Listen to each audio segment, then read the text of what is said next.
इन दिनों यूपी की राजनीति में खूब उथल पुथल मची।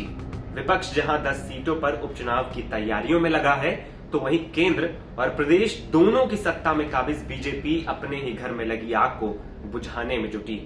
प्रदेश के दो बड़े नेता डिप्टी सीएम केशव प्रसाद मौर्य और मुख्यमंत्री योगी आदित्यनाथ एक दूसरे के आमने सामने।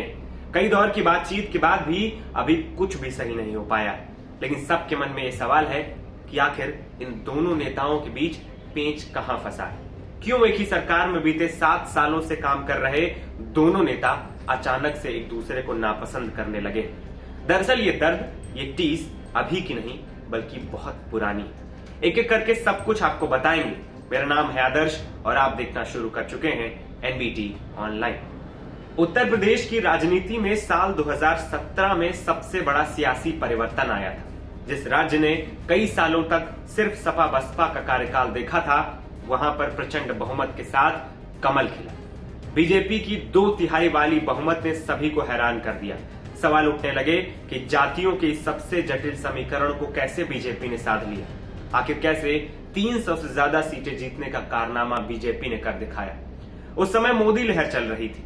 जीत का एक बड़ा कारण यह भी रहा, लेकिन एक चेहरा और था जिसने खूब पसीना बहाया था, सबसे ज्यादा रैलियां की थी, ओबीसी समाज में बीजेपी के प्रति आस्था जगाई थी। उसका नाम था केशव प्रसाद मौर्य।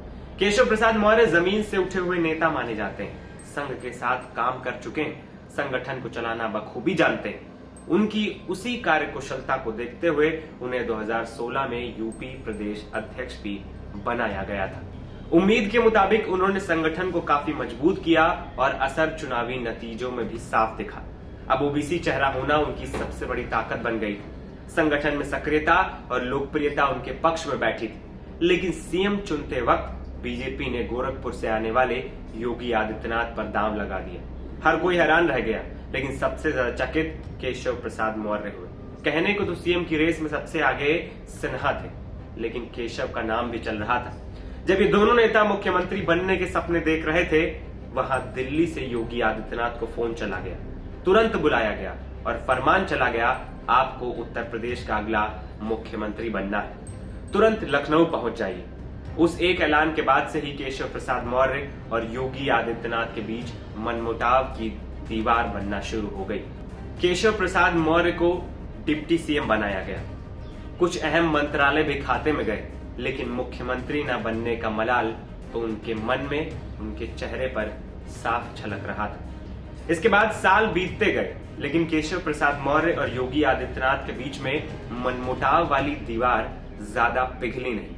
कई बार ऐसा भी देखा गया कि सियासी पोस्टरों में योगी को जगह मिली, लेकिन मौर्य को नहीं। ये सब कुछ राजनीति से प्रेरित माना जा रहा था, लेकिन बढ़ती दूरियों का सबसे बड़ा गवाह भी बना।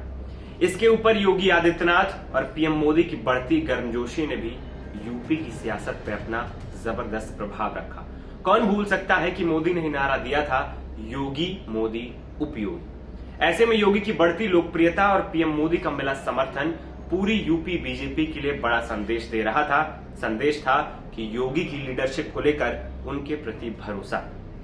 दूसरी तरफ केशव प्रसाद मौर्य की पकड़ कुछ ढीली होती जा रही थी। 2022 के यूपी विधानसभा चुनाव में सिराथू सीट से वो हार गए। कौशाम्बी जिले की जिन सीटों पर सबसे ज्यादा प्रचार किया, वहां भी पार्टी को ज्यादा सीटें नहीं दिला पाए। ऐसे में सियासी रुतबा कुछ कम हुआ। डिप्टी सीएम फिर बनाए गए, लेकिन कुछ अहम मंत्रालय हाथ से छिन गए। जानकार मानते हैं कि मौर्य के मन में इस बात की टीस तो रह गई होगी, लेकिन अब 2024 के लोकसभा चुनाव ने केशव प्रसाद मौर्य को ताकत दे दी। यूपी के खराब प्रदर्शन ने सिर्फ बीजेपी को झटका नहीं दिया, बल्कि योगी आदित्यनाथ की लोकप्रियता को भी एक धक्का लगा। इसी धक्के को केशव प्रसाद मौर्य अपनी वापसी का जरिया मानते हैं। चुनावी नतीजों पर जब बैठक हुई, योगी से लेकर हर बड़ा मंत्री मौजूद रहा, लेकिन मौर्य दिल्ली चले गए। साफ था कि खिचड़ी तो पक रही है, लेकिन किस प्रकार की ये समझने में थोड़ा देर लगी। फिर कार्य समिति की बैठक में स्थिति और साफ हुई, जब मौर्य ने संगठन बनाम सरकार का राग छेड़ दिया। इसके बाद दिल्ली भी चले गए, नड्डा से मुलाकात कर ली। माना जा रहा है कि मौर्य बीजेपी को मिले यूपी में झटके को अपने लिए अवसर के रूप में देख रहे हैं। लेकिन क्या योगी इस आपदा को सही में अवसर में बदलने देंगे, या कहीं फिर मौर्य ही खाली हाथ तो नहीं रह जाएंगे? ये सब देखने वाली बात होगी। साथ ही पार्टी नेतृत्व के लिए भी ये चुनौती है कि इस खाई को जल्द से जल्द पाट दिया जाए, नहीं तो परिणाम पार्टी को भुगतने पड़ सकते हैं। मेरा नाम है आदर्श और आप देख रहे थे एनबीटी ऑनलाइन। नमस्कार।